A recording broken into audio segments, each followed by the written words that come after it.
Guide me in making choices that reflect my worthiness of love and care. Amen. So embrace this time to recharge and remember that self care is not selfish, it is essential. Prioritize caring for yourself and cultivating a loving relationship with who you are, and not who anybody else want you to be, but who you are. Spend time with yourself, getting to know who you are. I'm going to start going over different types of self-care. So the first one I'm going to look at today is physical self-care, which we should all be familiar with: exercising. So exercising, like a light activity like yoga, stretching, walking, something more intense like hiking, going to the gym and running. So we're all familiar with that type of self care. Another key point under physical self care is nutrition. Very important. Your diet is very important. The saying is you are what you eat. Yeah. So prepare healthy meals, mindful eating, hydrate, do water challenges. And there are also different, look up recipes for ways to hydrate, because hydration is not just drinking water. There are other ways to hydrate. You have to add a few ingredients to your water to fully hydrate. That's something to keep in mind. Another important for physical self care is sleep. Yes, sleep. Creating a bedtime routine. So, like scheduling a time every night, or at least 5 days out of the week, that you're gonna make yourself go to sleep. Improve sleeping hygiene.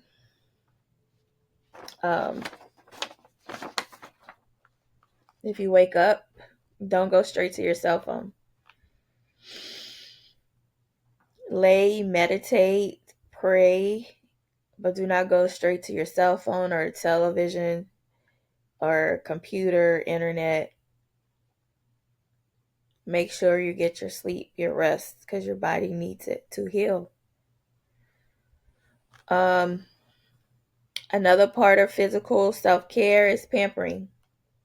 We always do that in this skin care routines. Um, Taking baths, of course, baths, showers, and a new trend is facial routines. Another trend is detoxing.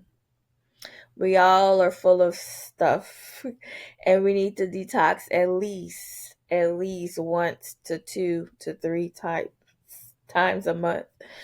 Um, Take breaks from detoxing. Is not like just food. Detoxing, like, from social media, detoxing from technology, detoxing from phone calls. Um, it's like fasting, taking a break and regroup and recharge. The second key point I'm going to go to is mental self-care. And that's the main thing I like to focus on, is the mental self-care, is the mind, because that's where our battlefield is, of the mind. Joyce Meyer speaks heavily about that. She has a book called Battlefield of the Mind by Joyce Myers. So, one point I would say: mindfulness and meditation. Practicing breathing exercises. Guided meditation for stress relief. If you need more detail on it, Google it, look it up, research it. But at least you know one key point you can do for self care in the mental health area. Of course, journaling. You can create your own journal. You can purchase journals. You can purchase mine. Mine is not really like a journal, it's more like a motivation guide and take notes. It's a journal, but it's like taking notes. It's not really like a full day of journaling unless it's outside of my book. Unplugging, disconnecting from digital world. So that's also falls under mental health. We can't consistently be on the internet or 24/7 when we wake up, fall asleep on the internet. We need to take a break and focus on ourselves, on the present moment, personal growth activities.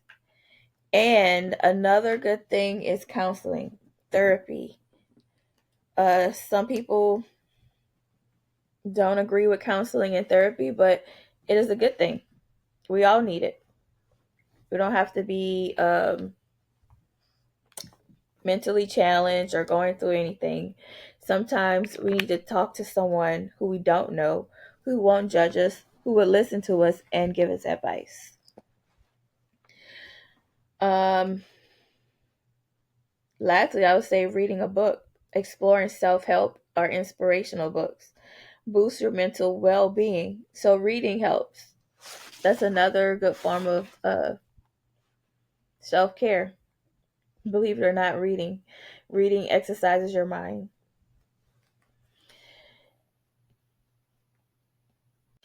Okay, so another key thing I have in my book are some key questions that I believe are good questions to ask yourself every day, daily, more than once. So, my first question I have is, what am I thinking about?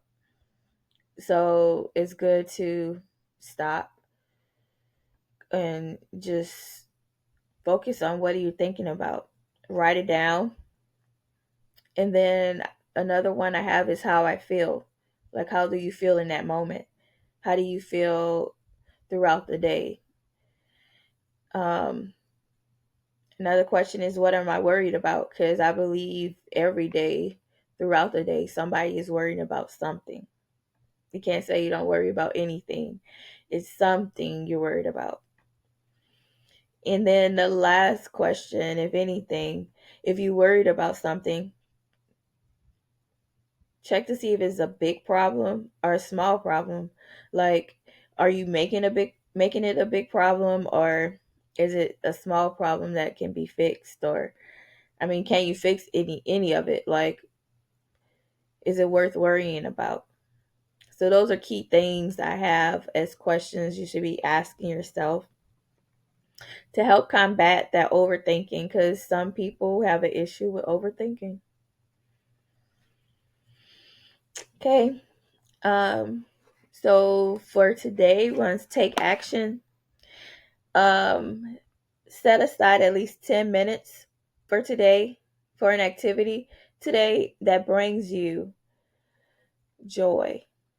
So after um you ask yourself those questions or you journal about those questions, take 10 minutes out of today, and do something you that gives you joy, you enjoy doing. It could be reading, going for a walk, practicing mindfulness. It could be eating, going to your favorite place, trying foods, because I mean, that's one of my favorite things. I enjoy eating good food. So I look and research and I try food in different places. Something I like doing. Um, Going in the park, sit in the park, enjoying nature, listening to music. There may be an event in the park. Something else I like to do. So those are key things you can try out today, tomorrow, someday. At least try it out. And that's all I have for you today. Thank you for kicking it with Keisha. Until we meet again, thank you for watching.